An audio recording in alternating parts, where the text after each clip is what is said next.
मोदी के अमेरिकी दौरे के बाद आखिर भारतीय शेयर बाजार में इतनी गिरावट क्यों आ रही है, जबकि भारत अमेरिकी ट्रेड को लेकर 2030 तक 500 बिलियन डॉलर करने की बात हुई है। भारतीय शेयर बाजार में अचानक आई इस गिरावट का कारण अमेरिकी राष्ट्रपति द्वारा नए टैरिफ का ऐलान बताया जा रहा है, जिसे रेसिप्रोकल टैरिफ कहा जाता है। इस टैरिफ की घोषणा प्रधानमंत्री नरेंद्र मोदी की अमेरिकी यात्रा के दौरान ही की गई थी।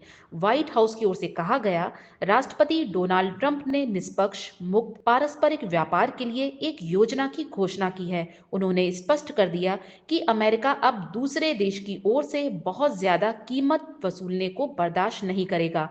अमेरिका दुनिया की सबसे खुली अर्थव्यवस्थाओं में से एक है, फिर भी हमारे व्यापारिक साझेदार अपने बाजारों को अमेरिकी निर्यात के लिए बंद रखते हैं। व्हाइट हाउस की ओर से यह भी कहा गया कि रेसिप्रोकल ट्रेड यानी पारस्परिक व्यापार इस असंतुलन को ठीक कर देगा। इस रेसिप्रोकल टैरिफ को हम इस प्रकार से समझ सकते हैं, यदि किसी देश की कोई वस्तु अमेरिका में प्रवेश करती है तो अमेरिका उससे वही आयात शुल्क वसूलेगा जो अन्य देश अमेरिकी आयात से वसूलते हैं, जबकि पहले इस आयात शुल्क में समानता नहीं थी। मतलब अन्य देश अमेरिका को अपेक्षाकृत कम आयात शुल्क देते थे, जबकि अपने देश में दाखिल होने पर अमेरिका से अधिक आयात शुल्क वसूलते थे। प्रधानमंत्री मोदी की अमेरिका यात्रा के दौरान व्यापार, रक्षा और टेक्नोलॉजी समेत कई मुद्दों पर चर्चा हुई, लेकिन टैरिफ के मुद्दे पर कोई स्पष्ट परिणाम नहीं निकला।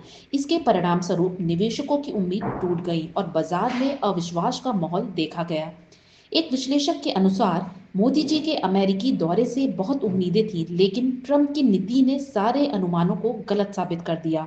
अब भारतीय कंपनियां और निर्यातक अधिक महंगाई और व्यापारिक अनिश्चितता का सामना कर रहे हैं। इस तरह से ट्रंप की नई टैरिफ नीति ने भारतीय शेयर बाजार को अस्थिर कर दिया है। बीएसई सेंसेक्स और निफ्टी दोनों में बड़ी गिरावट दर्ज की गई है, जिसने निवेशकों को चिंतित कर दिया है। विशेष रूप से ट्रंप के ऐलान के बाद वे जिस देश पर जितना टैरिफ लगेगा वैसा ही टैरिफ उस देश पर लगाएगा ने भारतीय बाजार को एक बड़ा झटका दिया है। भारतीय बाजार के प्रमुख सूचकांकों में से एक बीएसई सेंसेक्स 575 अंकों की गिरावट के साथ 22,833 पर कारोबार कर रहा है, जबकि निफ्टी 200 अंक गिरकर 22,833 पर पहुंच गया है। विशेष रूप से अडानी ग्रुप के शेयरों में भी महत्वपूर्ण गिरावट देखी गई है, जिसमें अडानी के ग्रीन 3% और अडानी पोर्ट 4.57% गिरा है। यह स्थिति भारत की वैश्विक व्यापारिक रणनीति और आर्थिक नीतियों पर